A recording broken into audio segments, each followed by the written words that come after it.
শ্রীমদ্ভাগবতম প্রথম স্কন্দ অষ্টম অধ্যায় শ্লোক ৩৫। বহবেऽস্মিन् ক্লিশ্যমানানাम् অবিদ্যাকামকর্মভিঃ শ্রবণস্মরণাহারিণী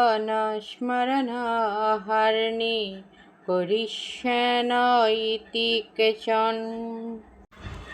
অনুবাদ: আবার অন্য আরও অনেকে বলেন যে, অবিদ্যাজনিত কাম এবং কর্মের বন্ধনে আবদ্ধ জড়জাগতিক দুঃখ দুর্দশাগ্রস্ত বদ্ধজীবেরা যাতে ভক্তিযোগের সুযোগ নিয়ে জড়জগতের বন্ধন থেকে মুক্ত হতে পারে, সেই উদ্দেশ্যেই শ্রবণ, শরণ, অর্চন আদি ভক্তিযোগের পন্থাসমূহ পুনরাবর্তনের জন্য তুমি অবতরণ করেছিলে।